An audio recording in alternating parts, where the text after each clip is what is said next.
PSA, I suppose, if someone tells you they have an allergy, please don't test them. Yes. Please don't. Yes. Yes. Please don't do that. Here on Accidental Kiss, we try our best to do this. Analyze Asian dramas and not relive the trauma. Now that you know what's in store, just sit back and tune in more. Please enjoy our podcast, Accidental Kiss. Welcome to Accidental Kiss, a podcast where we analyze the representation, or lack thereof, in Asian dramas from the perspective of drama fans. I'm Wathanya, I'm Lao, or Laotian, whichever term you prefer. I grew up with Asian dramas, mostly Thai ones, and I really like talking about them and analyzing them in their questionable representation. Thank you so much for tuning in. My name is Faith. I'm a Black U.S. citizen living in Japan who was a little too obsessed with Asian dramas in her college days, but now wants to rekindle her love for them through this podcast. So, before we get into today's show, we have a long overdue announcement. Wathanya will no longer be my co-host on Accidental Kiss. Although this is unfortunate and very sad, I respect Wathanya's decision and wish them the best. Would you like to say anything about your leaving, or do you have a message for our listeners, Wathanya? Thank you, Faith. Yeah, so I'll be taking a bit of a break from the podcast to work on things in my personal life. I will definitely want to come back once things are a little less on fire. Yeah, definitely. Wathanya will still be coming back on the pod to talk about other shows in the future. So this is not really goodbye.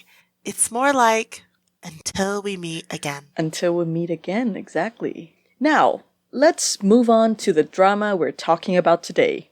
We're going to talk about, finally, the K-drama Her Private Life. This episode has been a long time coming. Yes, it has. This drama was suggested by a few of our listeners on Twitter over 2 years ago. Yeah, I feel really bad about taking so long to get it out there, but here it is. It's our first listener requested show, and come to think of it, I think this is also the first time we have ever actually covered a K-drama on the show.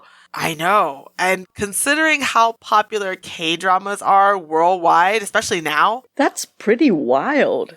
But, you know, better late than never. True. All right. Now, before we move on to the summary, please be aware that we will be discussing the entirety of many characters. So, spoilers ahead. Also, we'll be discussing parental neglect, abandonment, manipulation, adoption, car accidents, child death, emotional abuse, trauma, obsession, suppressed memories, and normalized violence in this episode. So, if you are sensitive to any of these issues, which is completely understandable, please do prioritize your mental health and overall well-being. So, first, we'd like to start with a summary of the series because context is very important and you will understand once you've heard the entirety. Well, we summarized it, but still, there's a lot. Yes, there's a lot that goes on in the show. Okay, starting. So our main character, Song Dok-mi, is the capable and talented chief curator at the Cheam Museum of Art. However, when she is not working, she is secretly a fangirl of the K-pop boy band White Ocean's Cha Xian. She also manages his biggest fan site, The Road to Xi'an. So one day, when she's on a step ladder taking photos of Xi'an when he arrives at an airport, she is knocked. That's totally normal. Yes, that's what fangirls do, of course. She is knocked over and accidentally tears the shirt of a man called Ryan Gold. This causes her to drop her Xi'an fangirl notebook on the floor, and Ryan later picks it up. After that, she is officially introduced to Ryan at an auction for a painting by an artist called Lee Sol. He doesn't recognize her because she was wearing a hoodie and a mask and completely disguising herself at the airport, but she recognizes him and is turned off by how highly he thinks of himself. However, she ends up losing out on the painting to Ryan at the auction. She's devastated that she couldn't get the painting, and she knew it was a painting that Xi'an really, really liked, and so she wanted to get it for him. So, to make her feel better, her best friend and fellow fangirl, Lee Sonju, invites her to stay at a hotel that Xian has been in. Apparently, this is what fangirls do to cheer themselves up. However, Ryan has reserved that exact room.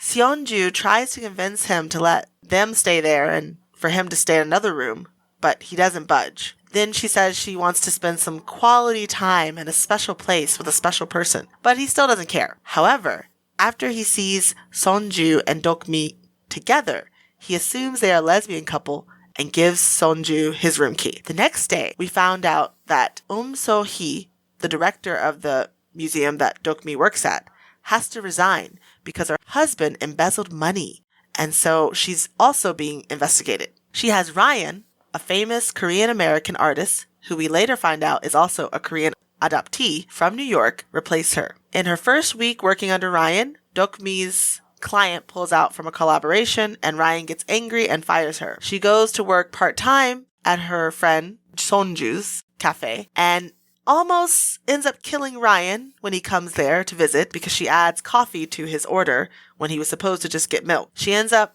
taking him to the hospital, calling for the ambulance and goes with him to the hospital, and she stays there all night to make sure he's okay and then apologizes to him. Later, Dokmi clears the misunderstanding with the former client and gets her job back. Ryan begins to get more of an interest in Dokmi when he finds out that she is the Xian fangirl who tore his shirt at the airport. We find out later in the series that Ryan develops, I'm going to try to pronounce it, Stendhal syndrome, and is only fine when he sees Isol's paintings. So he's on the hunt for the collection in hopes that it will cure his condition. At the beginning of the series, he brings Dokmi to Xian's apartment to see the Isol paintings that Xian has. Dokmi accidentally gets her shirt wet, as one does, causing Ryan to lend her his jacket. That jacket happens to be the same jacket Xian owns, and this causes the Xian fandom to misinterpret this to mean that Dokmi is dating Xian. I mean, Dokmi herself believed that Xian was dating someone else, so it kind of balances it out. Yeah. So the other Xian fangirls then start to harass and attack Dokmi, both verbally and physically. I believe there was a scene where she was egged. Yes, she literally got egged. So Ryan fake dates Dokmi to hide Dokmi and Sonju's lesbian relationship that he assumes without actually asking or knowing them. He finds out that he made a completely false assumption and misunderstanding of the nature of their friendship.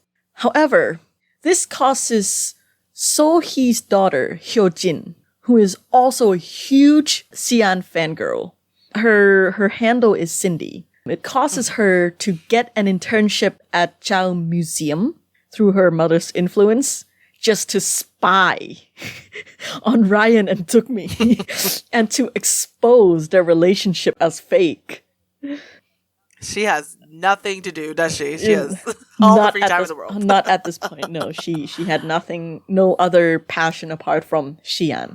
And so the rest of the show revolves around the Chao Museum of Art and its 5th anniversary exhibition where they decide to collaborate with Xian so that they can have Isol's art featured because it's a huge collection. I believe there are 7 paintings. I think there were 9, but yeah, there were a lot of paintings. I only remember that it was an odd number. And so, of course, there's drama, there was an identity reveal, there was a homeless fangirl. Cindy. What? Oh, I see. Okay. Yeah, Hyojin stood up to her mom. Well, that's true. No, actually, Hyojin was like fangirling, and her mom's like, "I caught you fangirling." Yeah, she's always like that, though. I feel like there's like at least like 5 scenes like that where she's like, "I'm fangirling," but she's like, "No, I'm not fangirling because my mom caught me." And then there was a love square with the adoptive brother Nam Eun-gi and Ryan's friend Choi Da-in. Well, yeah, considering it's a K-drama, I feel like that's pretty normal. Yeah, we'll talk about them a little bit more later, but and yeah, as all of these things happen, Ryan and Dokmi develop feelings for each other while they were crashing at a gay man's private studio. As you do. And then eventually they went to like a place that was under construction and they just make out. which was a great makeout scene, by the way. Great. Yes. It was art. And then they were like, maybe we should actually date. And then they finally have a relationship, I guess. Yes. But then there was also more fights and a bit more drama, yada, yada, yada. Later, it was revealed that Isol is actually, her name is Gong Eun-yong, and she's Jia Xian's mother, and also Ryan's biological mother. The plot unravels and connects more dots because everyone knows everyone.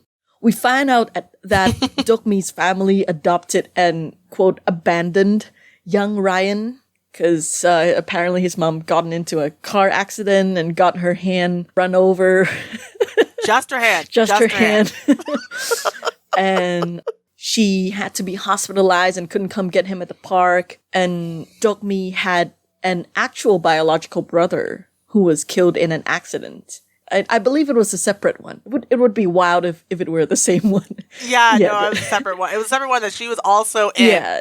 And she also suffered amnesia. Like, she got memory loss from that. Yeah. So that's why she didn't remember and so her brother. So her of the family accident. decides not to tell her about the existence of the brother.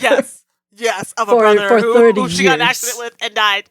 Yes. After that, Well, not 30 years. I think she's 33, so I think she then was about 7 when it happened. So a little less than years. that. Yeah, Still a long time. Long time.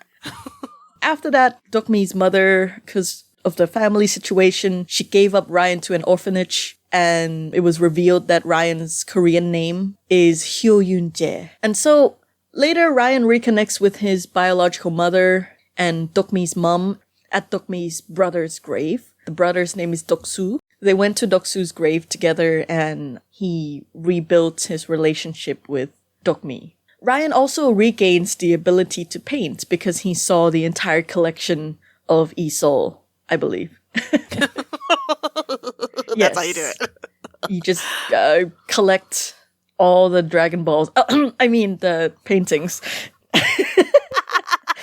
So the celebrity art exhibit at... Gotta catch them all. The art exhibit, the collaboration with Xi'an, was also a huge success at the museum. And at the very end of the series, if you're a fangirl, you would know that it's very, very difficult to get concert tickets. Well, Dokmi is trying to get a ticket for a White Ocean concert. And so, as one normally does, you drag your partner to get them to get that ticket for you. And so they both tried together, and she was bummed out because she didn't get a ticket. But then Ryan's like, but I'm buying one. And they're like, whoa! And that's the end of the story.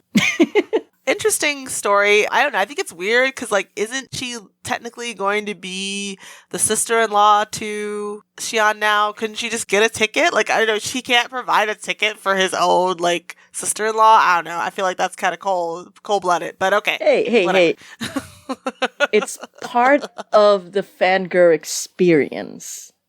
I see. She's got to do that. Okay. She's got to. Okay. You're right. Silly me. It's thrilling. Okay. Anyway.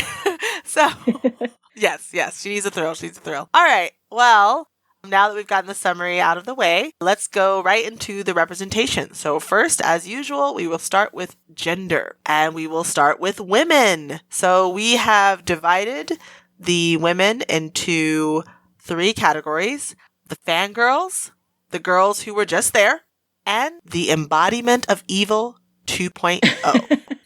Starting with the fangirls, we have the female lead, who is Son Dokmi. She's smart, she's capable, intelligent, passionate. We don't just hear she's good at her job, like in some series. We actually see how competent she is. We see her at the museum working. We see her working on this big exhibition. We see her going to clients' houses. We see her working, which I think is really great. And she is excellent not only at her work, but also at her hobby, fangirling. She's the top. She's a super fan, and she's very dedicated to it. She runs the popular Cha Xi'an fan site, Road to Xi'an, and she is always getting the latest scoops on Xi'an's life and is taking amazing high quality photos of him that even Xi'an himself admires. So she is dedicated. She's a dedicated fangirl through and through, and that doesn't change even at the end of the series. She still is a fan, but she does start to develop affections when she meets Ryan Gold, and she does fall in love with him and starts to care for him even more than she cares for Xian. So she does change and grow by the end of the series. And then next we have her best friend, who is Lee Seonju. Seonju is Dokmi's best friend and fellow fangirl. She is just as dedicated as Dokmi is to the Xian fandom, but she has a lot less time to dedicate to it now that she's married and has a child to take care of. And also a man-child. Yes. also a man-child to take care of. She owns the cafe that Dokmi and pretty much all the main characters frequent, and she is a businesswoman, has her own passions and interests outside of her family, which is rare for women with families in media, like in general. I don't even just mean Korea, I mean in general. It's hard. Like as soon as you get married, apparently you don't have any interest anymore. Yeah, it's media is really, concerned. really refreshing to just see like a successful, well-rounded businesswoman fangirl. Yeah, exactly. All right, and then we have what I've nicknamed the frenemy, but honestly, by the end, she's more of like a real friend. We have Kim Hyojin, or Cindy, which is her online persona. She is the daughter of So Hye-eun, the museum's curator. She is rich and spoiled and doesn't like it when things don't go her way. She is a huge fan of Xian, just like Dokmi and Sonju, but she is also often portrayed as one of the more toxic fangirls, especially in the beginning. She takes photos of his house and of him near his home, and she also stalks and takes photos of Dokmi and Ryan when she is suspicious of their relationship. She thinks that Dokmi is dating Xian, actually, and is using Ryan Gold as a cover-up. So she's half right. They're not really dating at the beginning, but it's only because they don't want them to think that he's dating Xian, but she actually isn't dating Xian at all. And so this is why she asked her mom to let her work in the museum so she can be close to them and reveal the truth. She even creates her own website. I think it's like CU Patch or Kupatch. I don't know. I don't know how to pronounce it. But anyway, to expose them. She eventually starts to like Dokmi and Ryan and grows and changes into a more mature and better person who enjoys her work at the museum, unlike her mother. And she also ends up standing up to her mother, as we mentioned earlier. So she really does a 180, which I think is great. Finally, and the main fangirls, I mean, technically, I guess, not a fangirl, but she is also quite obsessive, is Go Young-suk, who is Dokmi's biological mother and Nam Eun-gi's chosen mother. She raised Eun-gi as one of her own. She is married to Song Gong-ho. Although she is the mom, she acts and is regarded as the head of the family. And she is also more outspoken, loud, and social than her more quiet and reserved husband. She is also obsessed with knitting. She knitted all of Dokmi's clothes when she was a child. Also and continues to... Yeah, and Eun-gi's. Yeah, she did all their clothes when they were kids, and also continues to knit all types of things even now. Like, if you look in the house, it's literally like all the stuff she's knitted. Like, there's a bunch of stuff there. And although she engages in this very obsessive behavior herself, she can't seem to understand Dokmi's obsession with Xian. She was the person who abandoned Ryan as a child and dropped him off at the orphanage. She also forced him to let go of her hand at the time, which caused Ryan's hold-handing trauma. Yeah, she's an interesting character in that, in a way, she's like strong, but also like very overbearing. Yes. And she's also very loving because, you know, she raised Eun-gi even though he wasn't technically her kid, right? Not biologically. And she even did take Ryan in when he was a kid and fed him and everything. So, she broke down because 3 kids she is a lot. also ends up taking in Hyojin as well and treating her as a daughter when Hyojin is kicked out of her house by her mom. So, yeah, she's very caring. Yeah, I think she was just like super overwhelmed at the time that she decided to give Ryan up to the orphanage. And so, other than those characters, there were also the ones who were just kind of there. First, we have someone called Choi Da-in, who is Ryan's friend, who is also a brilliant artist. I believe she's a celebrity in New York. Yeah, and that's huge. Yeah, she's pretty. Yeah, that's quite good. I mean, so is Ryan, but still, like, you know, she's quite good, and even Xian really admires her work. Yeah. And she lived in New York, and she was friends with Ryan for like a long time. Yeah, like 10 years. But yeah. Then she decided to move to Korea as well, because, she's in love with Ryan. Of course. Of course. And is technically Dokmi's rival. But like once she finds out that Ryan and Dokmi are like really dating and really love each other, she's like, yeah, fine. I'm out. I'm out. And then we have Gong Eun-young, who was at first revealed as Xian's mother, but then later is revealed to also be Ryan's biological mother. Of course. Everyone's got to be connected. Everyone's got to be connected. And she's also the painter Isol, or Lee Sol, depending on how you decide to pronounce this.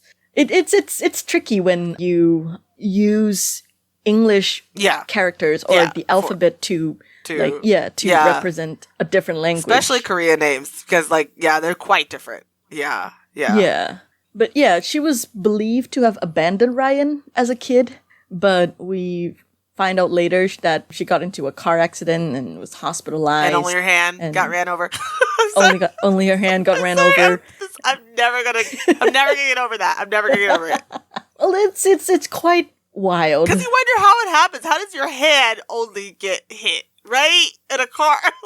Okay, I'm sorry. It just really bothers me. It's okay. It's a K-drama. It's acceptable within K-drama logic. Yes, of course. And she looked for Ryan, but she wasn't able to find him. I think she just went back to the park, which I don't know what she's thinking. But, a mother in distress. Yeah. And by the time she was looking for him, he had already been dropped off at the orphanage and was already adopted by an American family. Yeah, I think she got out.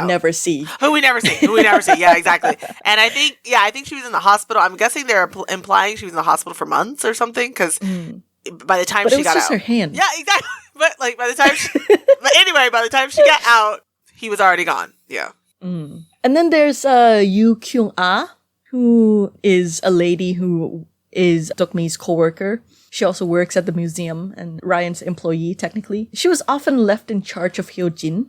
Okay, sorry, I just want to say here, so actually I made a mistake here. So I said she was dating Kim Yoo-sop, but actually it seems like he has a crush on her, but she's like, oh no, we could never date. In the last episode that I watched with them in there, it was she was like, oh no, we can't date or whatever. But I think she also has feelings for him, but she's just not as willing to, I guess, jeopardize her work. Yeah, but he's very much well, we could give it a try. So he's really in love with her, and she's kind of I don't know about that. And I mean, I think it's logical to think about the implications of dating a coworker. Yes. And he's more let's do it. Yeah. And she's like, let's think about it. Yeah, or maybe not. It's especially when you have your boss and, well, two of your bosses, right? Because I think Dokmi is the head curator, right? So she's probably above even the other coworkers. And so having your two bosses dating, it's Yeah, and you've already witnessed Ryan firing Dokmi. Exactly. Yeah. So if I were her, I'd also be job, hot guy, So, yeah. And then there's also Nam Se-yeon, who is Eungi's biological mother. She was mostly kind of there and acts like Eungi's wing woman. Yeah. Which, she's a mom. Yeah. So, yeah. That makes sense. She's also the editor of the art magazine Moment. She's a single mother, so she wasn't able to raise Eungi when he was born. And so Dokmi's mom volunteered to raise him for her and just kind of be a friend, family, extended family sort of deal. Yeah. It's very interesting. Yeah. They seem close enough and they seem to have a loving relationship, but Eungi calls Dokmi's mom and calls his biological mother editor Nam. Yeah.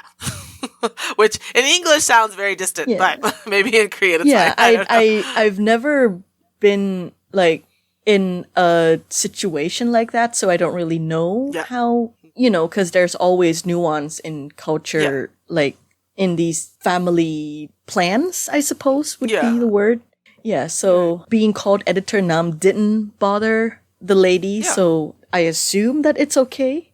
Yeah, she seemed totally fine with it. They seem all fine with it. So yeah, I think it's fine. Yeah, and so when Ungi was like, hey, I think I'm in love with Dokmi, editor Nam was like, yeah, you go, boy. Go get it, boy. And lastly, we have and this is the official name, the fortune teller possessed by French spirit.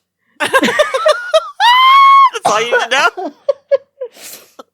So, as all mums do at one point or another, Dokmi's mom Apparently. goes to a fortune teller who allegedly went to France and got possessed by the spirit of a French duchess. She wears an old-fashioned dress and a blonde wig and carries an old-style, I believe, European fan. Yeah, European style She fan, even yeah. speaks in French her entire scene. Yeah. They literally have to get a Ongi has his phone out. It's like literally like a Google Translate. They use it to like translate what she's saying. Like, Yeah. she speaks French. And she's like, your daughter will be with a lion. Well, she was right. She wasn't wrong. Yeah, I mean, she was not and she wrong. said a foreigner, right? She wasn't wrong. She got it right. It's interesting how she calls Ryan a foreigner. We'll talk about that later. We'll talk about Yeah, it is really interesting. Yeah. Okay. Yeah. We'll definitely talk about that later. Okay. And finally, for the women, we have the Embodiment of Evil 2.0. 2.0. So-hee is the former art director of the Cheam Art Museum. She is being investigated for embezzlement at the start of the series, so she has to resign. Ryan Gold takes her place, but So-hee believes that she'll be able to take her place back as a director after the investigation, so she continues to lurk around the museum and tries to challenge Ryan's authority at times. She also allows her daughter, Hyojin, to work there as an intern, but thinks that intern work is beneath her. It's really weird. Yeah. So she dresses, acts, and talks very eccentrically. Pretty much the stereotype of an out-of-touch, wealthy, older She lady. even says, oh my god.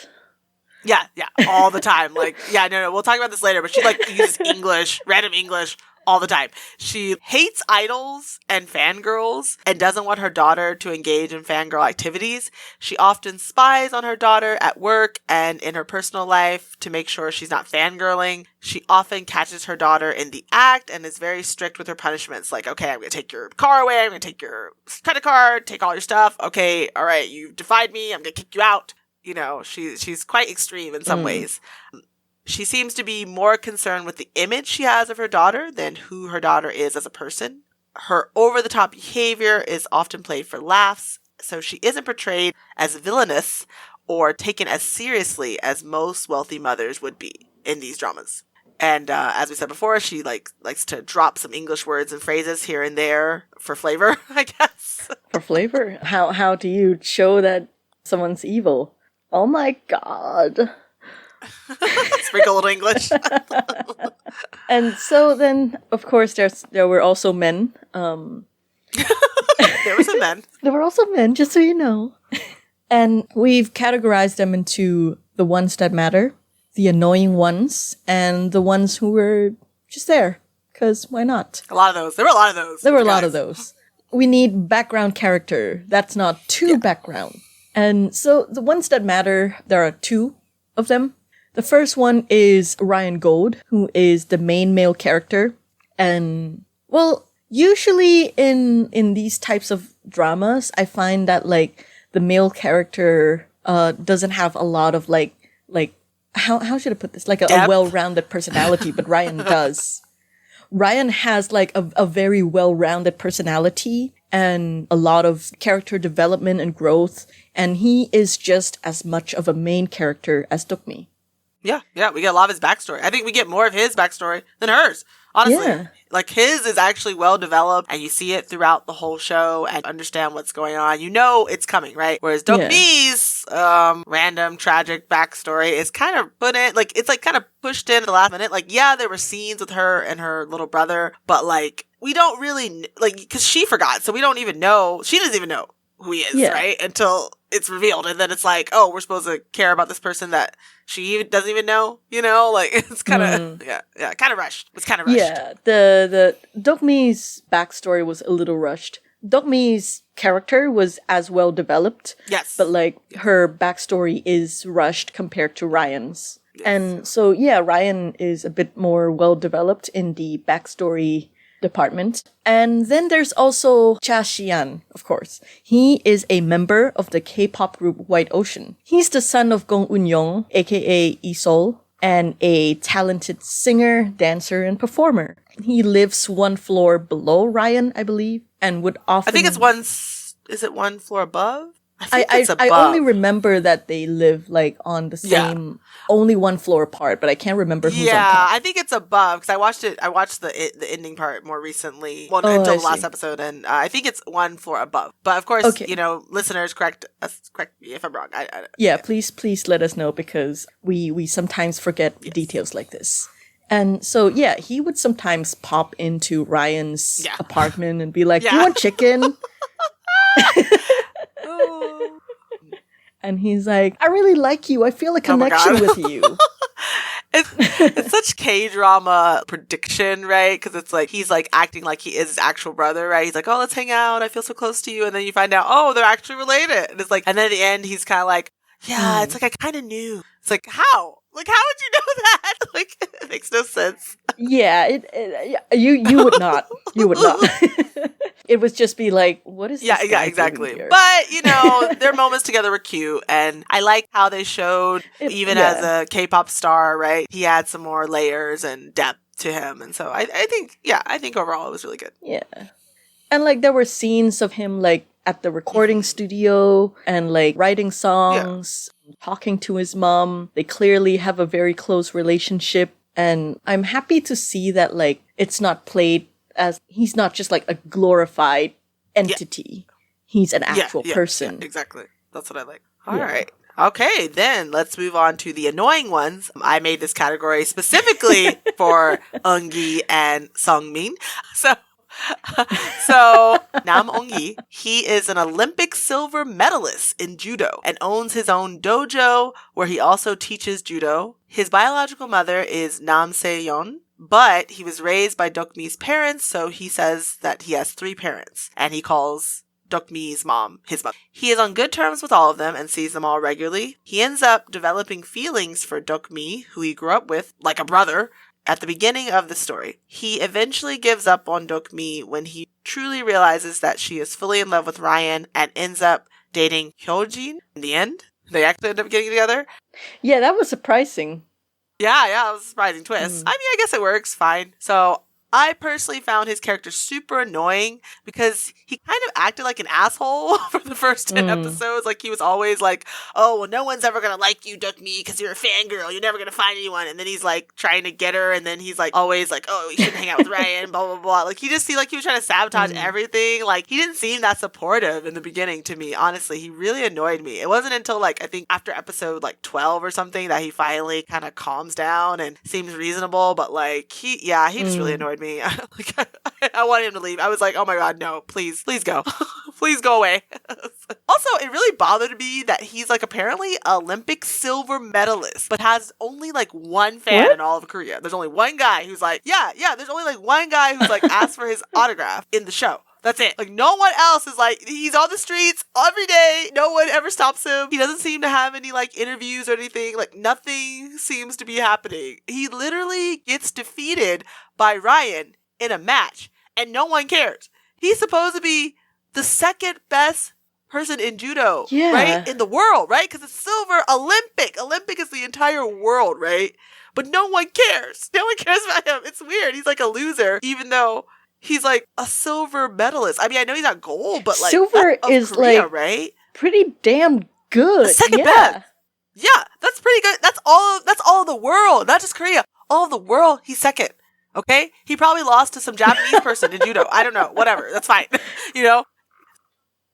Probably the Japanese person got the gold. Whatever. But like, as a Korean, he is the number 1 Korean in Korea in judo. But he gets no respect, really. Like, no one really seems to care about him. It's so weird to me. Like my personal belief is that there should be more, like, how should I put this? Like, there should be more appreciation and, like, glory in being a silver medalist. Yes, in the Olympics especially. Not even just Korea, in the world. And he has no women are interested in him. No one's trying to take photos of him. He has no other fans except for the one guy who wants an autograph. He should be, you know, almost on the same level of Xian. I mean, not the same, but like similar. Like, they should both be celebrities. Like, people should be asking for his autograph. At least in the world of judo. Yeah. At the very least. Yeah. We should see that, but we don't see it. We just see that, oh, he's won, but he's trying to get the gold. And it's like, yeah, I get it. Maybe he's frustrated that he hasn't got the gold yet, but still, he's getting the silver. I mean, that's quite good, like, in the world. Hello. Like, come on, people. Yeah. It was weird. And, like, he's not bad looking. Yeah, exactly. He's not bad looking. He's a silver freaking Olympic medalist, and no one cares. It's weird. It was so weird to me. It was so weird. It was jarring. Like, I know people really love sports, especially. So I'm like, why did no one care? You know, is judo just that minor in Korea? I mean, maybe, but even then, still, you think someone on the street would be like, hey, you're the silver medalist guy. You know, like, somebody. Like, come on. Yeah. Or, like, even if they're not like, you're the silver medalist guy, it would be like, hey, you're the Olympic guy. Yeah, they've seen him somewhere. Like, oh, I've seen you somewhere. You know, you think people recognize him, but he totally lives a normal life. No celebrity, no fandom, nothing. It seems like just one guy asked for his autograph and the whole thing. Like, it's so weird. It's so weird. Anyway. It sounds like we need a spin-off with just him. yeah, just him. Like, come on. Like, he should have at least had some woman interested in him besides Hyoji. Like, someone else should have been interested in him. Like, come on.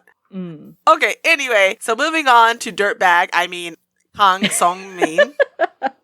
So he is a piece of work and the husband of Sonju. He takes care of their child, but he's also often busy at work.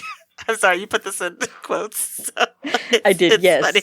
Well, it's technically work, but also it's his personal thing. Yeah, so he's doing he's a TV producer, right? Like, he produces different television series, and he ends up making a documentary that basically throws his wife under the bus because she's a fangirl. Yes, it's one that scandalizes fangirls and talks about how twisted they are. I mean, like, I think that's literally the title, is like the twisted something of fangirls or something like that. Yeah, it's like, there must be something mentally wrong with you to make you want to be a fangirl. Like, what? Like, how?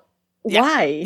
Yeah, exactly. How do you come up with that? Yeah. Especially since you find out that he actually met Sonju when she was fangirling. That's how they met, and that's how they, fell in love and started dating and then eventually got married. And so the fact that he would throw fangirling under the bus just because he's like, oh, I want to move to Variety. You've always wanted me to go into Variety. And it's like, okay, but couldn't you have done anything else? Like, I don't know. Like, it's just...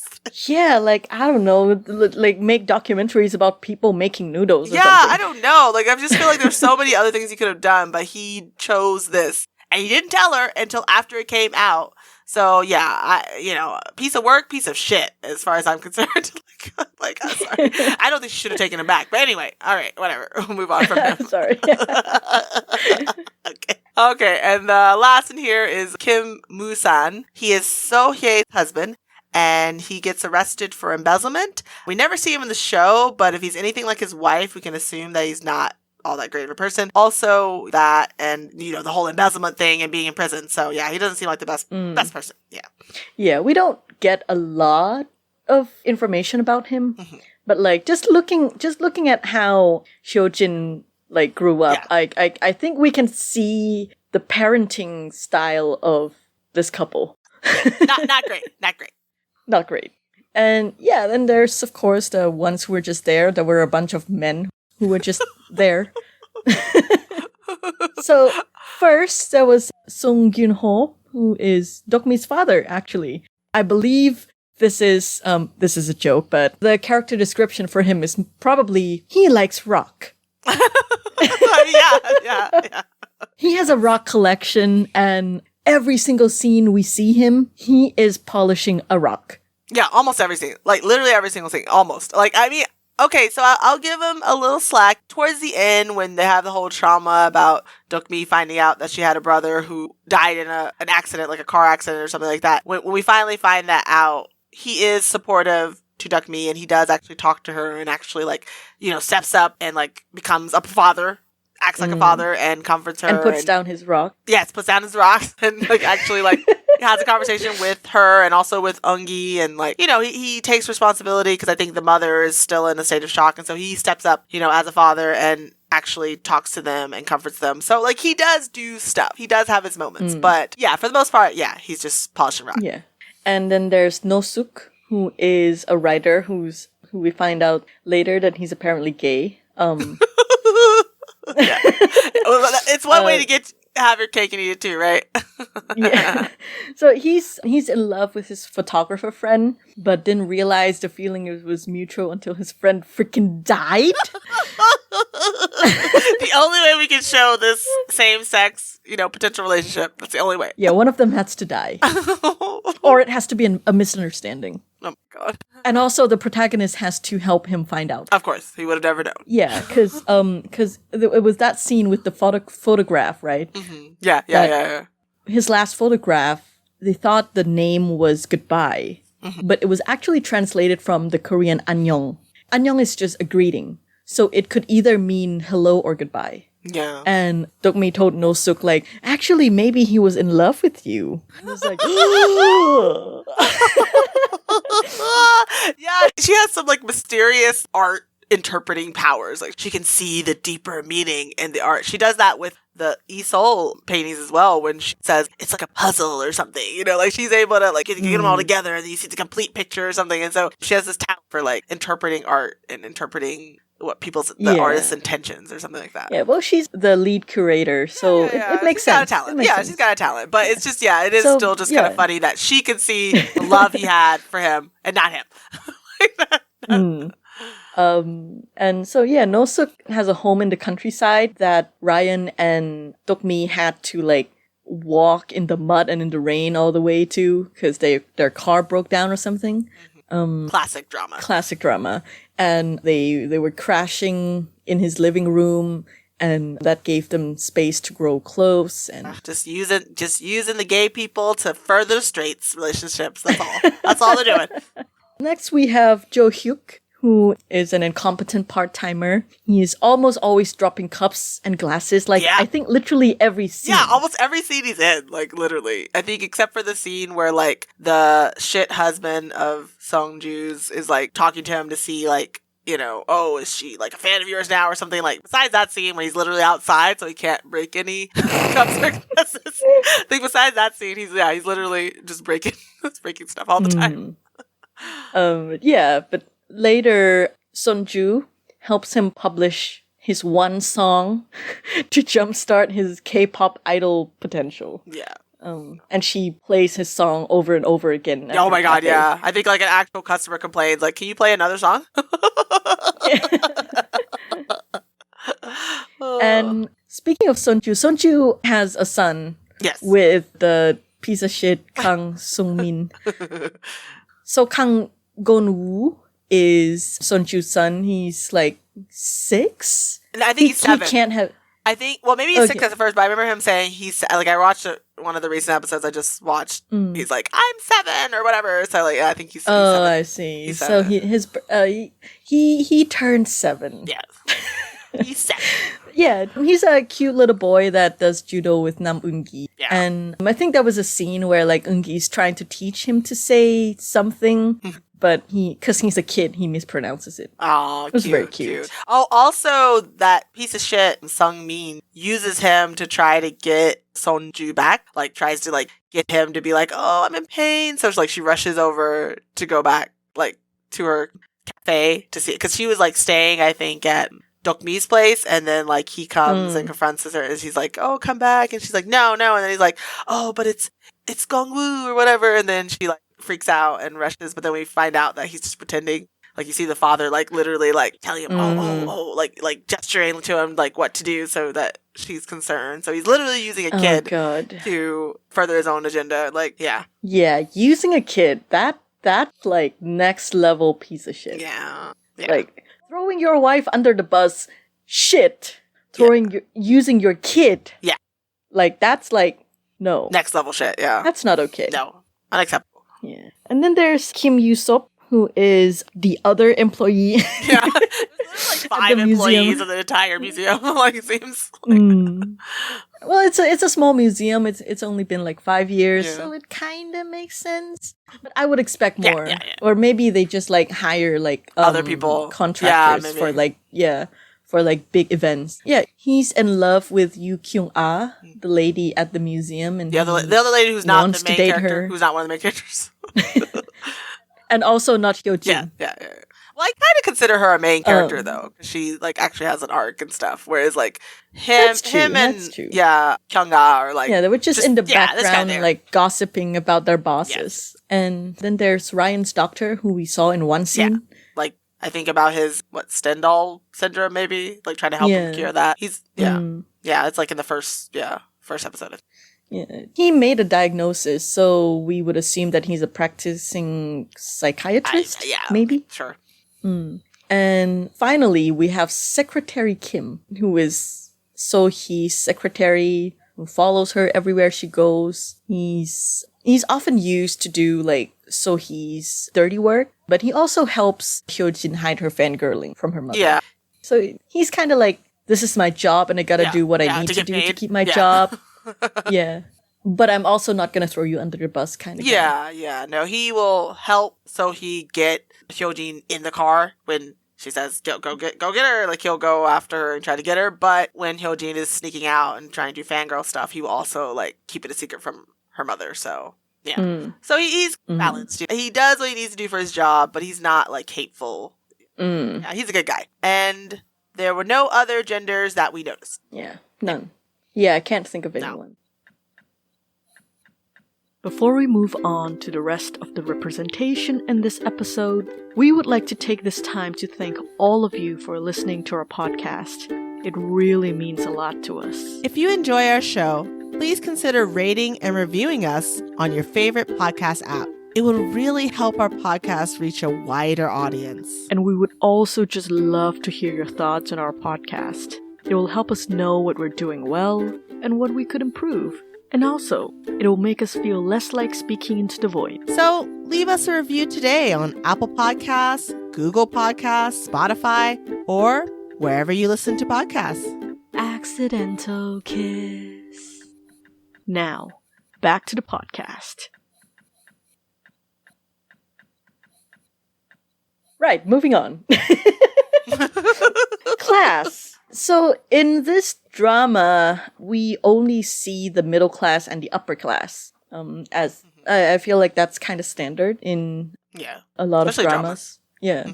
So in the upper class, we have So-hee and Hyojin, and also her husband, Kim Moo-san. So basically like the museum director's family. Kim Moo-san is a literal criminal. Who's in prison. But apparently he's been embezzling a lot of money. So like So-hee's and Hyojin's wealth all come from this embezzling. So-hee is like, she's like rich, and I don't know if it's like a persona she gives herself or if it's like she just became that kind of person as she spends more money. But she's very eccentric and is out of touch with how average people live. Yeah. I remember when she saw Hyojin get on the bus, and she was like, oh, she's riding the bus. like with so many other people. Ew. And Hyojin, for most of her life, she lived off her mother's wealth. But after she was caught fangirling and all of her cards were disabled, she stayed with Dokmi's family. And as Faith said just now, she took the bus. Yes. To work, which caused So-hee to be like shocked. Yeah. Because I don't know what she thinks buses are. Well, a place that she doesn't want to be, obviously. She doesn't want anyone and her family to be on, apparently. And Ryan Gold, well, he was an art celebrity in New York. Apparently, if he laughs, then that person's art career is over. Yeah. Like, he's that level of, like, art celebrity. And then he became the director of the museum that they're all working at in Korea. He lives alone in a huge condo. He wears expensive clothes and buys expensive art for personal reasons. And he also drives a pretty fancy car, if I remember correctly. Yeah. Really nice car. And finally, in the upper class, we have Cha Xian, who is a K-pop idol who lives comfortably alone in the same condo building as Ryan. Yeah, exactly. He frequently receives expensive gifts from his fans, including a limited edition jacket identical to Ryan's that Hyojin gave him. So yeah, I'd say he lives pretty comfortably. Oh yeah, And yeah. I think he always has a manager with him. And so yeah, he's usually. upper class, definitely. Oh, definitely. Celebrity And upper class. then we have the middle class.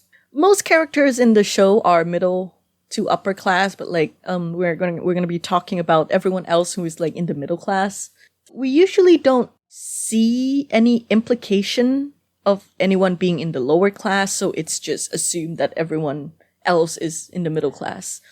Even I guess technically, when Ryan and Ryan's mother, when they were younger, it seems like maybe they were in the lower class, because I remember her saying in her flashback, oh, she didn't have enough money to really buy like good food for him. So I think when Ryan was a kid, I think his mother was struggling to take care of him, and they were probably in the lower class. But besides that, yeah, no one's yeah, even Dokmi's family. So Dokmi's father is apparently a failed businessman who lost all their money, but the family has a home and they seem to be living quite good, quite nice home. Yeah. A quite nice home. They're living pretty comfortably. They all have their own room. Yeah. It's bigger than my house. And They seem to be doing but fine. like in this case too, Dokmi's family, maybe in the past they were in the lower class, because I believe, you know, when Dokmi's mom was raising Dokmi and Ungi and Ryan, like and the son I can't remember if like the son passed away at that point or not. Well, I think I think the son literally passed away right after, like right before Ryan was given away. I think literally they had the accident, and then that's when she abandoned Ryan. So yeah, at the time when she was taking care of Ryan, the brother was still alive. Yeah, so she had to raise 4 children, and I believe it was also around the same time that Dokmi's father, his business failed. And so, like, losing a kid, a failing business, and, like, 3 other kids, that was a lot for the family. And so, yeah, I would say at that point they were lower class. Yes, definitely. Oh, and I just remembered one more thing I forgot to add, but, like, also, they go to an orphanage in the show, something that I think Kyung-ah does in her free time, and she invites them to go, and they teach the kids about art. So those kids obviously are not doing so well in an orphanage. And, so they're also, I would say, in the lower class. But of course, they're not main characters, so I forgot to add them. But Thank you. I completely forgot about that. It was like one episode. Like, don't worry about it. Yeah. So Dokmi herself, once she's an adult and can work, she lives in her own apartment. Pretty fancy apartment, I'd say. Yeah. With all of her nice fangirling technology that she frequently invests in. Really nice camera. Like, I think that camera is more expensive than my PlayStation. Oh my God. It's a huge camera. And she has the editing software too. Yeah. And her photos too. She has a little pen she uses or whatever. She's got a pretty nice setup. Yeah, she has a really nice setup with like all of her merchandise as well. Like Xi'an merchandise.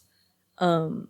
She has a lot of that. I mean, she's the curator of a famous art museum, so I assume she got the money rolling. And finally, Sun Ju. She's a married woman who is also a business owner. And she can raise her kid. She can run her business. She even has 1 employee at the business. Yeah. And on top of all of that, she can comfortably invest money in her fangirling hobby when she has the time. But yeah, she paid to stay in like a really fancy hotel just to be in the same room that Xi'an had been in. So I'd say she's pretty comfortable. Yeah, yeah. And also she has a husband who also has a separate job who's making money investing into the family too. Yeah. And he works as like a TV producer, which, I mean, I don't know how much they get paid, but it can't be too bad, right? So yeah, she's doing pretty well. She's definitely doing pretty well. I would say most of the characters in here are doing pretty well. And also Dokmi always wears like really nice, fashionable clothes, like all the time. She's always wearing new clothes, like all the time. Like, which look great. They look amazing, you know, no hate. But like, she's always got new clothes. She's always wearing something different and it always looks really nice and like probably expensive, right? So yeah, they all seem to be doing pretty well. All right, then let's move on to race. So, starting with white people. In the background of the art gallery in New York, they had some white people also at the auction. So pretty much wherever you can find like high class society and rich people, there will probably always be some white people in the background. That is the rule of Asian dramas. There will be some random white people, no matter what.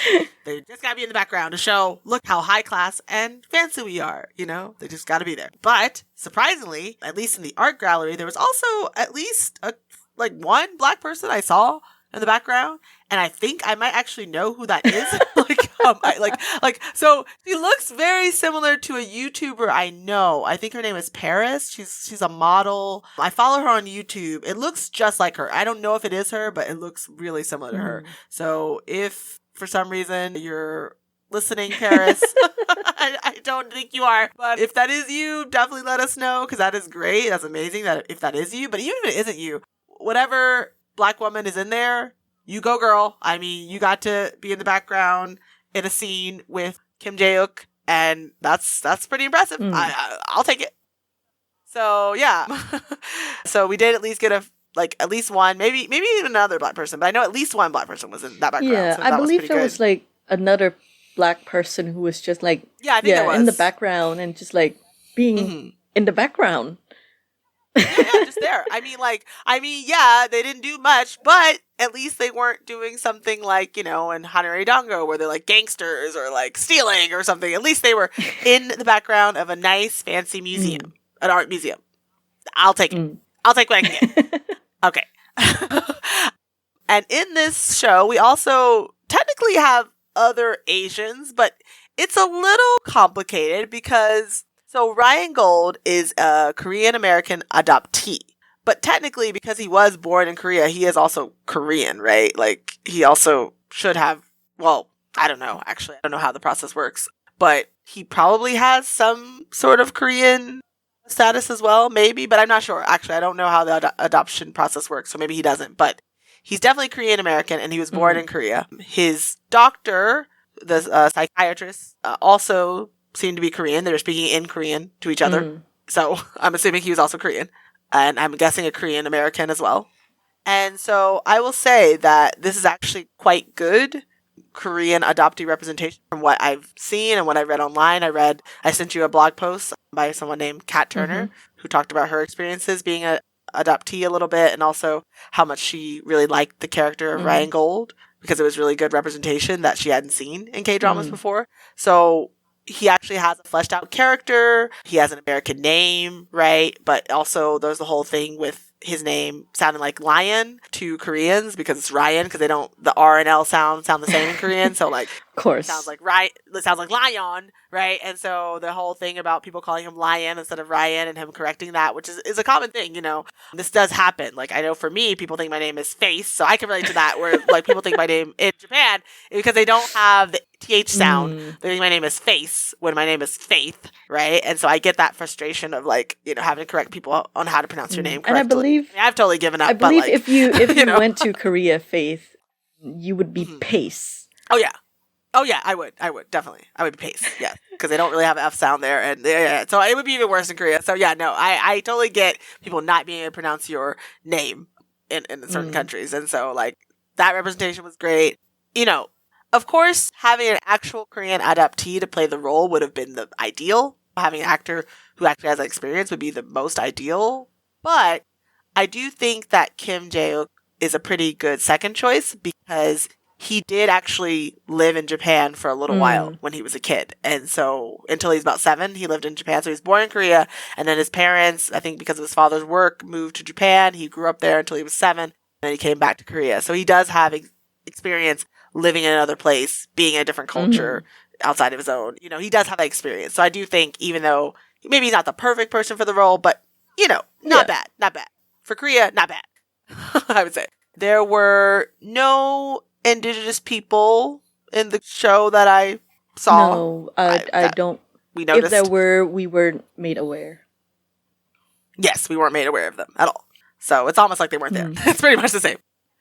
And now, here's an issue that I have a little bit about the representation. So, as I said, mostly good representation, mostly great, mostly amazing, especially for a K-drama. But it just bothered me almost the entire time. Like, you know, both times that I've watched it, that we never see or even really hear that much about Ryan talking about his adoptive parents. I think there's literally just one scene towards the end where he does say, like, once he finds out that Xi'an's mother is his mother as well, like his actual biological mother, he finally says, like, oh, my adoptive parents told me that my biological mother birthed me and loved me, and then she gave me up to my adoptive parents so that they could finish taking care of me. And so it didn't feel like he was abandoned. The way they worded it, it made it seem like he wasn't abandoned, but instead given away because she just couldn't take care of him anymore. And so it was more of like he was being passed on to new parents who would take care of him and love him just like his biological mother did. And so it didn't feel like he was abandoned, but more so just given a new life and a new opportunity by his mother. And so they, you know, really made sure he felt love, like that he wasn't abandoned. So they seemed like they were really good parents, you know, that really cared about him. But we only get like one line mentioning of them, right? Like one or two lines, that's it. And it's also a line that I don't even remember. Yeah, exactly. I only know because I just rewatched the last part up until episode 15. And so that's the only reason I know. It's because I literally watched it last night. And so that's why I remember the line. If it wasn't for that, I would not even remember it. Because, yeah, it's like really a throwaway line, like, towards the end. So, yeah, blinking, you'll miss it, pretty much. Especially if you're reading subtitles. Blinking, you'll miss it. So, it's not a really big part. And so they literally raised him, right? And they're barely mentioned at all. We focus so much on Ryan's birth mother, but none on the people whom he spent the most of his life with. I feel like they could have at least had one scene, at least one, of Ryan at least talking to them, like, you know, like online or something. Hello, we have Zoom, we have Skype, we have so many like just on the phone or like even texting services. Or like, I don't know, writing an email, writing a letter. Something to his parents. Like, literally, as it is, it feels like the show is saying that biological mothers are the only ones who matter. And I assume that they only wanted to focus on Koreans because, you know, it's Korea and they wanted to speak in Korean, so I get that. But I do feel like it's a huge disservice to erase his adoptive family. There are a lot of things that could have been said about American imperialism and Americans splitting up families and things like that, especially on the Korean peninsula. But I think that his adoptive parents should have been included.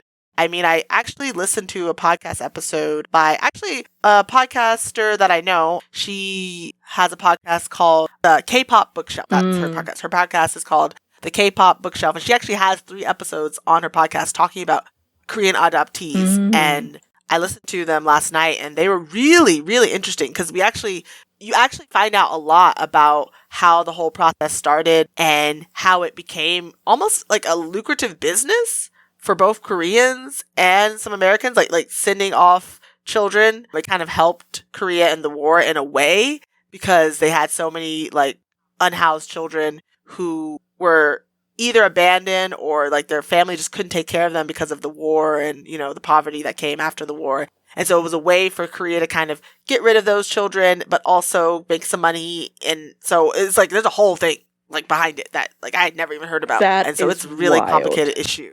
Yeah, it's a really complicated issue that, you know, it would take a whole podcast or actually it would take several podcast episodes to really get into depth about. But I really recommend anyone who's interested to check out her podcast. She has some episodes on it. I will link them in the show notes so that you all can see them. But yeah, there's a lot that could be said about it and about American imperialism and about like adoption, about how especially white people will go out and adopt non-white babies and act like they're like, you know, saving them or things like that. Like, there's a lot that can be said about that. But I still think that his adoptive parents, because it seems like they were really cool people, should have been included somewhere in the show. A scene would have been nice. So, speaking of like, Americans and all of that family stuff, something that is also kind of like something that we want to talk about in the show is language. So, there are 3 languages spoken in the show. There's French from what's her name? Oh, it's too long. It's too long. The fortune teller possessed by French a spirit. Yeah, she sprinkles French in just to add to the background, but it seems to be for the same reason where English is spoken in the show.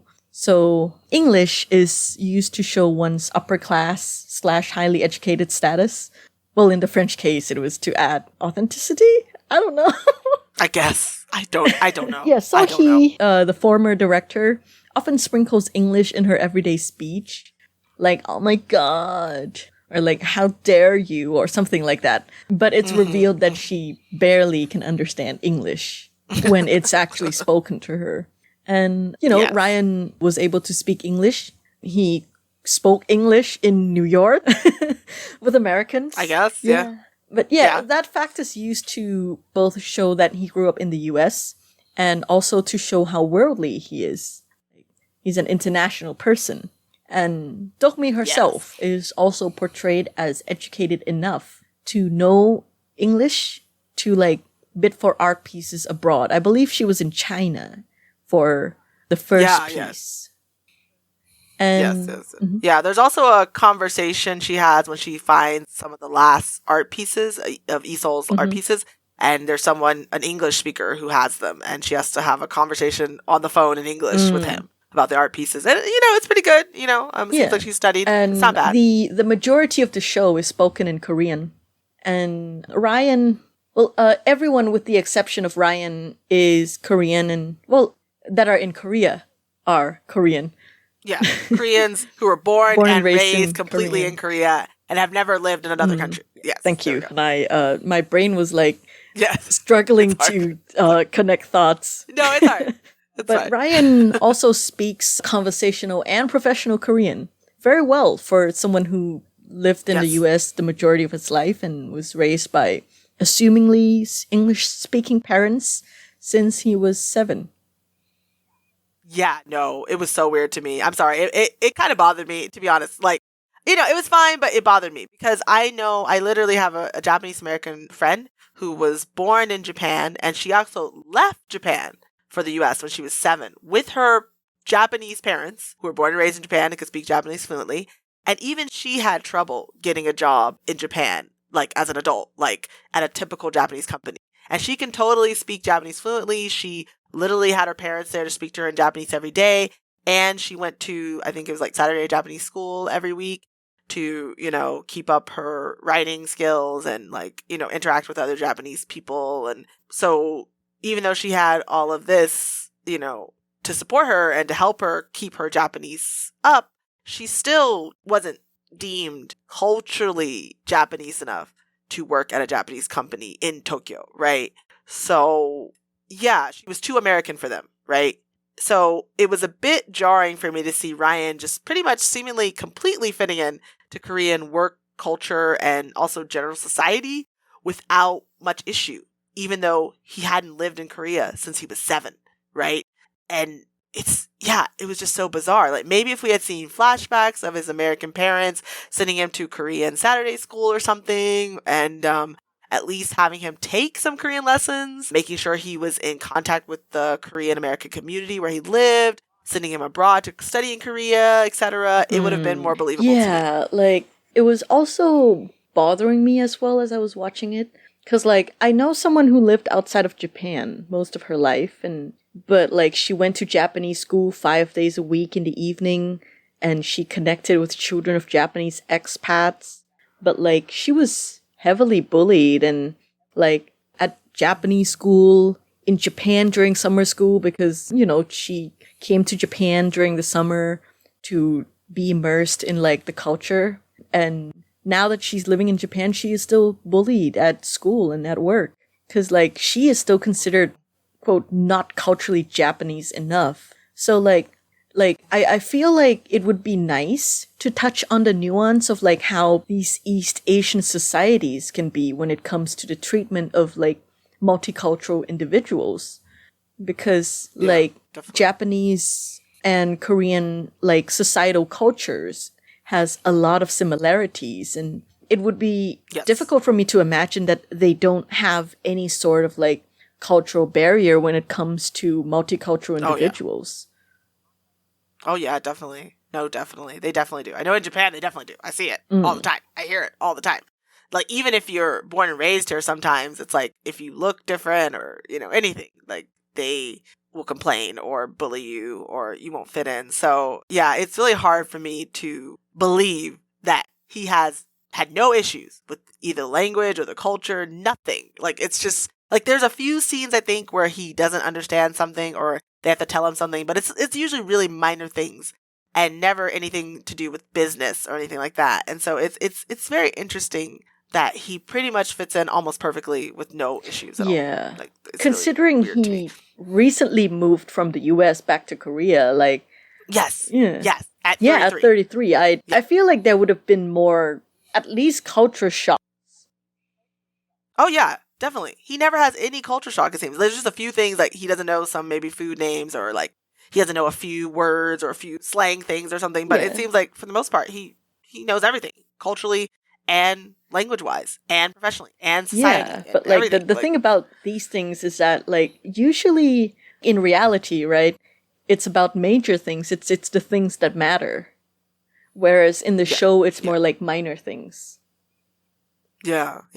Like really silly things that you can just kind of laugh off as like, oh, you don't know that, you know, but it's like, yeah, in real life, it's really major stuff that really makes you stand out. Because even my friend who literally was born in Japan and lived there till she was 7 and has Japanese, you know, fully Japanese parents who raised her, even for her, when she says when she comes back to Japan, people can tell that she hasn't lived there most of her life. They can tell by the way she walks, by how she acts. Like, it's very different. Her whole being is different, right? So it's really weird to me that that's not touched on at all, really. Like, would have been nice to see like a show that touches on something like that. Yeah.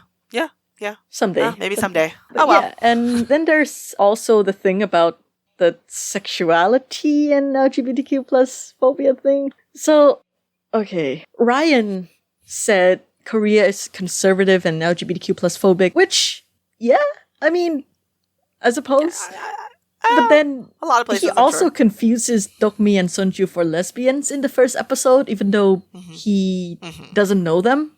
He's only talked to like Sunju for like 5 minutes. So like, I don't know, it was interesting. But yeah, then there's also the artist whose house Dokmi and Ryan visited, like the photographer and also the writer. The photographer who passed away, of course. It was implied to have been gay. It feels like the show is saying like homosexuality is a possibility, but it cannot be shown on screen. Like, the photographer is literally dead. Yeah. And all we heard him say is "안녕." It's so subtle that you can barely see it. It's like blink and you miss it. That's how subtle the queer coding is in here, or I guess the supposed actual queerness. I don't know. Yeah, all in all, like it feels a little bit like the show is trying to have its cake and eat it too. It's like, look, we're progressive. Yeah. Look, we put someone who's gay in there. And someone else who's gay. I mean, he's dead, the other one, but he was gay. And Ryan would have supported lesbian relationships. Yes, exactly. It just did not exist in the show. He's a good guy. Yeah, he's a good person. If there had been lesbians, he would have liked them, but there weren't. And yeah, like another thing about Ryan is that he came with interesting disabilities. So for semantics purposes, an allergy is technically a disability. You might not be disabled, depending on what types of allergies you have and how severe the allergies are. Or you might not identify as disabled, but it's technically a disability. So Ryan is allergic to coffee, and he almost dies. Yeah. When Dokmi purposely puts coffee in his milk, because she's like, there's no way someone's allergic to coffee. That's so weird. Oh my God. I mean, it does sound like it's really Korean, though. I mean, it sounds very Asian, like, and I mean Asian in the continent, like Asia, because in Japan, too, it's like, oh, you can't eat meat, so you can eat fish, right? That's the kind of it's like, they have. What is this Western thing you talk of?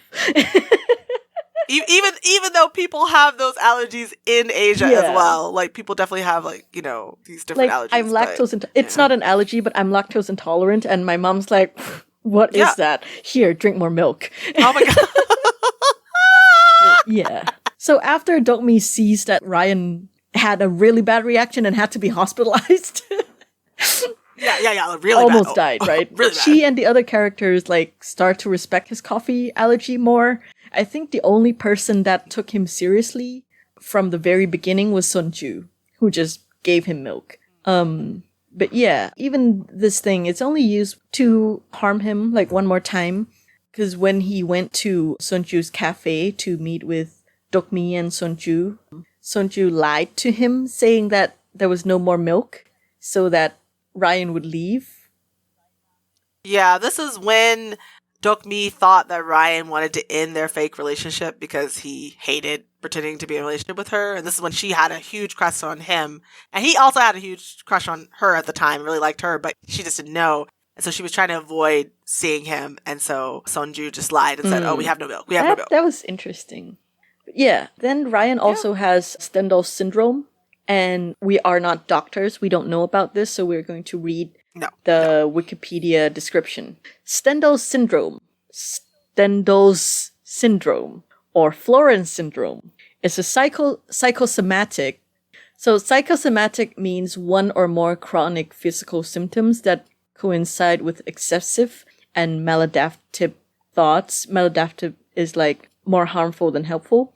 So excessive maladaptive thoughts, emotions, and behaviors connected to those symptoms. So basically, psychosomatic means that you have a chronic physical symptom that happens at the same time as harmful thoughts. So it's a condition that involves rapid heartbeat, fainting, confusion, and even hallucinations, allegedly occurring when individuals become exposed to objects, artworks, or phenomena of great beauty. I don't know much about this syndrome. No, me neither. My first time hearing about There's it. There's quite a bit of interesting stuff about mental health, don't you think? Yeah. It's quite interesting. So, moving on to more mental health things, talking about trauma, which, oh wow, this drama is full of it. So, we have Ryan Gold's whole childhood trauma about being abandoned and having to be forced into an orphanage and then being adopted by American parents who took him to America, where he was forced to grow up in because he had no other choice, being separated from his birth mother, right? So we have that whole trauma, which he still suffers from memories, but they're kind of not fully clear until towards the end when he finally finds out who his birth mother is. Then everything starts to become clear, but at first it's like he can see glimpses of his trauma, his childhood trauma, but he can't clearly see what's going on, like who's doing it or anything like that, but he just knows this trauma happened. And so he can kind of see his mom, but only from the back, and so he can't see her face. And also he could also see Dokmi's mom pushing him towards the orphanage, saying, "I'm not your mother," but he doesn't know who it is. Yeah, like his body remembers the trauma. Yes. And also Dokmi's brother's death that she completely forgets about because she has amnesia after the accident. But, the whole family has to live with that trauma. So her mother and father and also Eungi remembers. But none of them ever tell her until they just have to, pretty much. So there's a lot of suppressed trauma there. And then also, not so traumatic, but, maybe there's a little trauma about Dokmi having to hide her fangirling to get her job because her boss. So he hates fangirls. And also to be viewed as a normal member of society, she can't, show her fangirling. So she's always suppressing that and hiding that. And also we have the trauma of Sonju's husband exposing, quote unquote, the toxicity of fangirls, which of course, there always are going to be toxic fans, but he just makes it seem like all of them are. And, I'm sure that was pretty traumatic for Sonju to hear from her husband, who's supposed to care about her. And we also have something here about romantic relationships. So we have quite a few romantic relationships in the show. First, of course, the main couple, Ryan and Dokmi. They start off a bit rocky with a lot of miscommunication, like a typical drama. But their relationship is overall quite healthy, I would say, compared to most Korean dramas, or most dramas that I've seen. They actually respect each other. Ryan supports Dokmi's fangirling and even joins her website, The Road to Xi'an, to get to know more about her and her hobby. He helps keep her fangirling a secret at work and even makes sure to invite her whenever he is meeting with Xi'an for work. They actually make out, like have a full-on make-out session. They did! Several times. Like they actually do that. Like they fully kiss. It's not just like, dead fish lips, right? It's like they are actually kissing fully. I believe they're a couple. And when Ryan is dealing with his trauma, Dokmi is also there for him and is very supportive. And Ryan is really supportive for her. And they just really love and respect each other. And you can really feel that. And you can feel the chemistry of the actors like on the screen. Like it's really good. You can tell they really care about each other. We have Yoo Kyung-an and also the other coworker there, Kim Yoo-so. So they're not actually dating. I don't know. Maybe by the end they are. I'm sorry. I haven't rewatched the last episodes. I don't know. But I know that he really likes her. And maybe she has feelings for him, but she doesn't seem to be that interested in dating him, though, at least up until episode 15. And yeah, please, listeners, let us know if they do actually date. I'm sorry. We just haven't really seen the last episode. We just don't remember. And Dokmi's parents, the wife seems to be kind of the force center. And then the husband seems to be a little more submissive, I would say, in the relationship. And definitely. like kind of distant as well. Yeah, very distant. I would say very emotionally distant. Yeah, definitely. Eungi and Hyojin is kind of surprised. A surprise twist. They end up together. And yeah, I guess there's a few scenes where she comes over to his dojo, but like we don't really see them spending that much time together, but then it's all of a sudden, oh, they're together. And it's like, oh, okay, sure, whatever. In the department of loyalty and obsession, Dokmi is like fangirling Xi'an, like very intensely. But like she doesn't put herself in financial jeopardy. So like I think it's a healthy hobby. Same goes for Sunju, who's like fangirling Xi'an, but like she doesn't neglect her business or her family. She always ensures that her son has childcare. And like whether it's with her asshole husband or like doing judo with Eungi, like she always puts her family first. Yeah, having the kid do judo with Eungi, not her. Yeah, just making sure. Yeah. Make that and clear. Then there's Hyojin, who initially was like obsessed with Xi'an, right? And like she frequently stalks him, and like I believe she was like the person that took the photo with Dokmi in Ryan's shirt. Yes, in the jacket. Yeah, it was definitely her. She was stalking Xi'an. She was literally parked outside his apartment. And always sending him expensive gifts without really considering, I suppose, the value of money, because it's just her mom's money, right? And like her mom, So-hee, is like, I don't know if it's an obsession, but like... It seems like it is, though, because she's like always talking about it. Like, that's true. But yeah, she hates idols. She hates fangirls. And I believe she turned down a potential employee because she said that she fangirled. Yeah, no, she did. No, she literally did that. And that's why Dokmi had to hide her fangirl. And after it was leaked that Dokmi might potentially be dating Xi'an, there was like a scene where there were other fangirls of Xi'an who egged Dokmi. And then there was also, in Sunju's husband's documentary, Saseng fans, which means like fans of idols who would stalk them and potentially put people in harm's way in the process. Yes. And then there's also the obsession that Dokmi's parents have. So Dokmi's mom is obsessed with knitting, and her dad is obsessed with rocks. So I think it's like to show like, oh, this obsession thing is a family thing, kind of. Yeah. It runs in the family. Yeah, it's not just her. Yeah.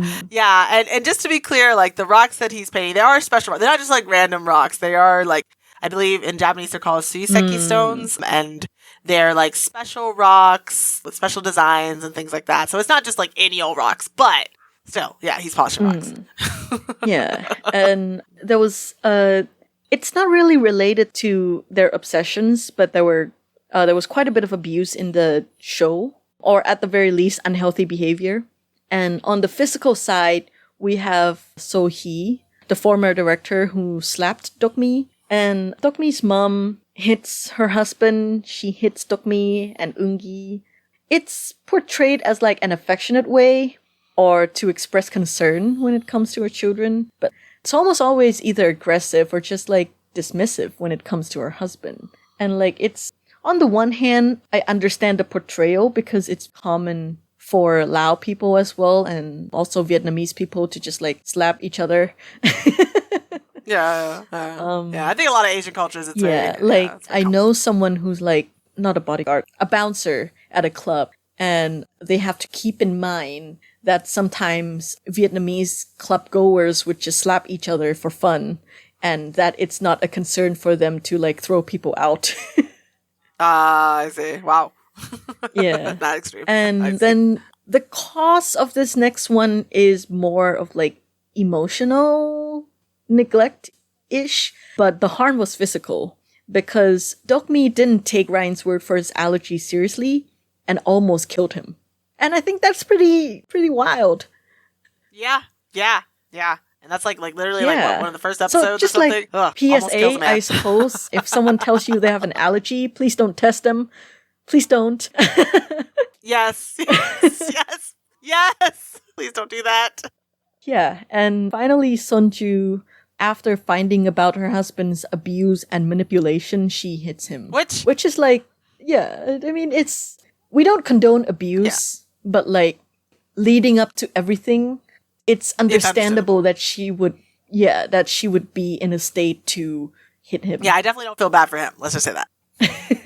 Okay, so where there's physical abuse, there's usually also emotional abuse or emotional not so great things to do. So Dokmi's parents, the mom, as we said, is a bit overbearing, and she can be both emotionally, even a bit, like we said before, physically abusive to her family members. She doesn't approve of Dokmi's fangirling because she's gotten hurt when she's done it in the past. Like physically hurt. She got physically hurt. Although her reason comes from a good place, this only causes Dokmi to just hide her obsession from her mom. It doesn't actually solve anything. And also, as we said before, Dokmi's father is more supportive of Dokmi, it seems, and he's more kind, but he's also quite emotionally distant and avoids any type of confrontation. He just prefers to look and polish his seiseki stones, pretty much. And then we have Kang Sung-min, who is very emotionally manipulative. He disapproves of Sonju's fangirling and doesn't tell her that he's making a documentary about the dangers of fangirls like her. He even steals photos from her computer to use for the documentary. And he says he did it for her and his son and for a chance to produce variety shows, but couldn't he have just found any other project to do? Come on, seriously. Anyway.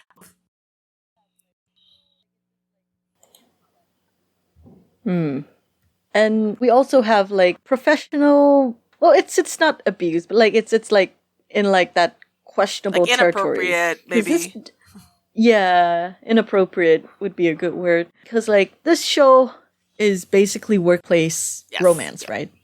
And Dokmi and Ryan, in the beginning it wasn't like romance, but like a personal conflict literally caused Dokmi to lose her job. And like initially it was like, you lost this contact, so I gotta fire you. But like, it was made quite clear that there was some personal, like, not necessarily vendetta, but like, there were personal feelings involved. And Yoo Kyung-ah and Kim Yoo-sop, the museum workers, like, Yoo-sop pursues Kyung-ah, like, not intensely, but he was very persistent. Yeah, and like, I remember, like, he even, like, grabs her hand at one scene and she's like, and she kind of like pushes aside or something. So he's very eager for them to have a relationship, but she is not so much. Yeah. Also with Dokmi and Ryan, when Dokmi thinks that Ryan doesn't really like her, she gets mad at him, and then he is kind of confused because he was, he finally really liked her. And so when she thought that he didn't really like her, she acted like really, really weird at work, and like she was like obviously angry, and that caused all of the coworkers to be like walking away eggshells because they wouldn't want to upset her. And like, so it caused a lot of stress to the work environment they're dating, like especially if they have a fight. Like, you know, it just causes a lot of stress to everyone around them. Yeah. And also, Hyojin literally infiltrated someone's workplace based on personal reasons. Yeah. So, like, yeah, these are all, like, not very appropriate things. Kind of problematic. Because, like, it could lead to more issues, kind of way. And it was interesting how Xian works with Ryan, but also kind of senses that they're brothers. And I don't know how that would happen. Yeah, I don't know either. Yeah. This is not negative. And It's not Xian- negative, but it's just, it's kind of weird. Yeah.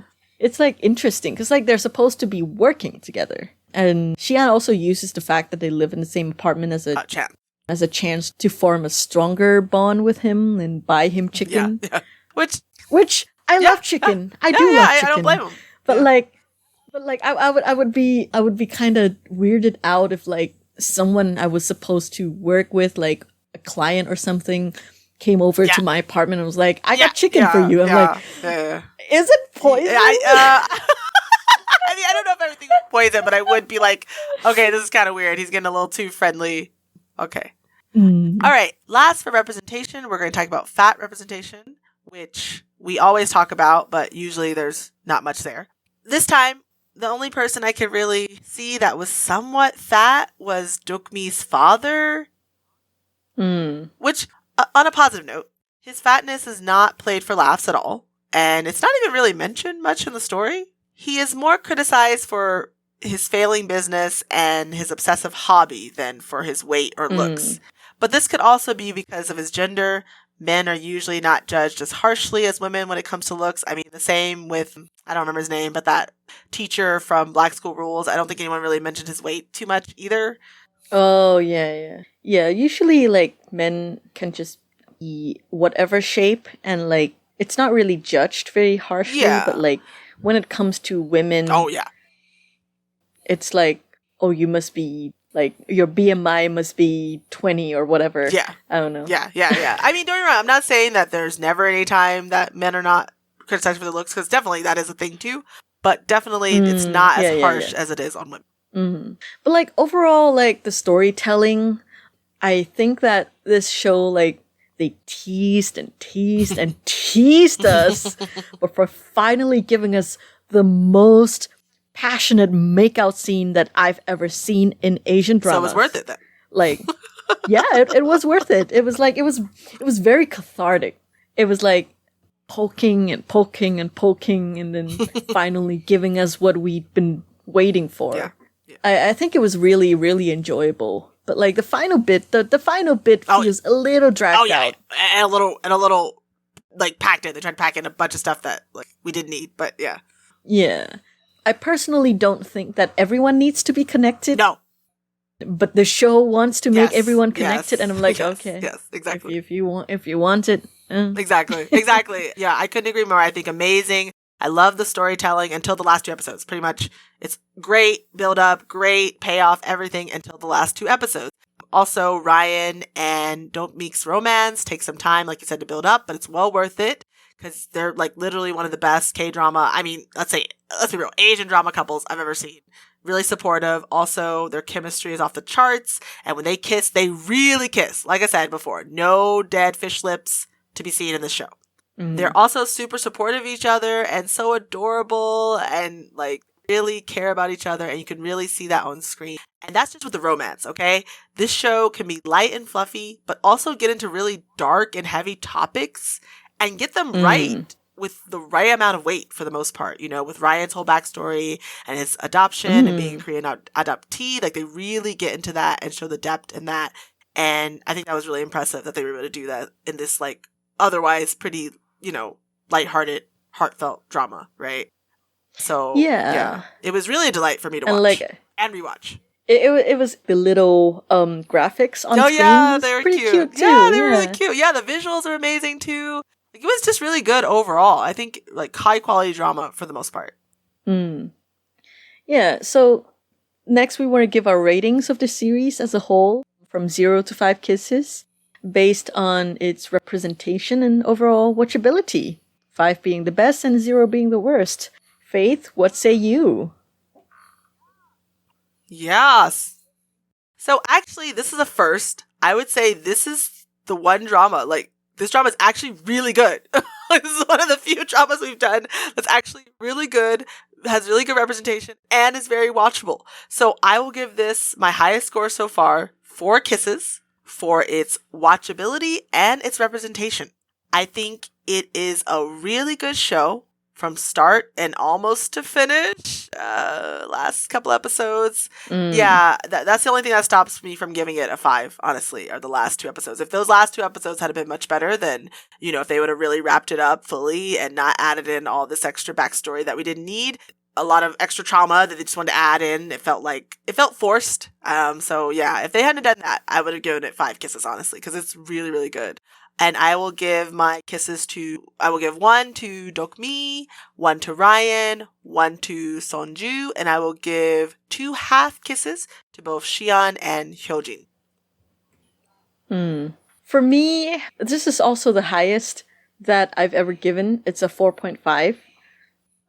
Wow, that's really high. Because Especially for you. Wow. I tend to give shows a bit more slack when it comes to wild, like, storylines.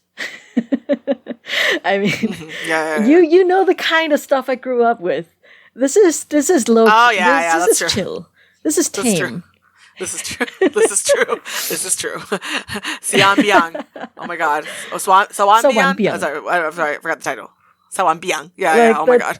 Like, yes. This is very tame. Yeah, the first 2 episodes of Sawan Biang is like this whole drama. Anyway. So yeah, I would give a kiss each for Dokmi, Ryan, Hyojin, and Sonju for their character development and growth. And I think all these 4 characters had really good writing development and also growth in the series. Sonju, not that much growth, but like for the strong female representation. Yeah. Yeah, she told her husband off, that shitty husband off. So and that was 0.5 for Xian, because I think that his acting was very believable, very pure K-pop idol, very enjoyable to watch. Like both. Yeah. You know. I mean, to be fair though, I think he actually was an idol. So I don't know how much acting it is, but yeah, but still, yeah, it was good. It was good. It was good. But like we didn't see a lot of growth from Xian, so he gets the 0.5. So the show overall, I think, was very enjoyable. For a K-drama, I don't think it was too out of touch with reality. I just wish they didn't do the thing about having the gay cake and eating it too. Yeah, it's a little disappointing. Oh well. Well, hopefully we'll find one that does it better. Hopefully. All right, then. That's the end of the episode. Thanks to all of you so much for joining us. You can contact the Accidental Kiss podcast through email at kiss.accidental@gmail.com. You can also subscribe to this podcast on Apple Podcasts, Spotify, YouTube, or wherever you get your podcasts. Just search for Accidental Kiss. You can also follow Accidental Kiss on X at kiss_accidental. And also on Instagram at Accidental Kiss. Thank you again, Wathanya, for all you've done for this podcast. And I'm looking forward to you coming on to visit us again in future episodes. Thank you too, Faith, for inviting me to join you in this amazing podcast. I'll definitely pop back in sometime in the future. It's been great. I love doing these recording sessions with you. I love watching dramas and talking about them. Once I have my personal life in, well, a little bit more steadily, less on fiery, I'll definitely come back. Definitely. Yeah. Looking forward. We're all looking forward to it. So, to our listeners, I will be changing the format of the show a little bit from now on after this episode. And I will also be adding in some new series. So everyone, please stay tuned. Until then, see you! See you around!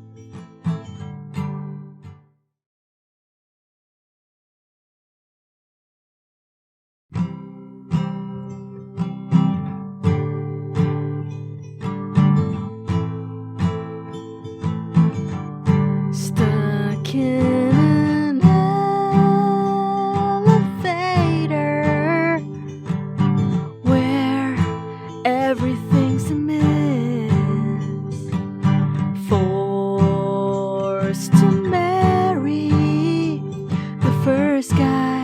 you accidentally kiss, betrayed by your only friend, so she can get the guy. The reasons above and more are why. The way we feel about Asian dramas is just so complicated. It is so complicated. Complicated.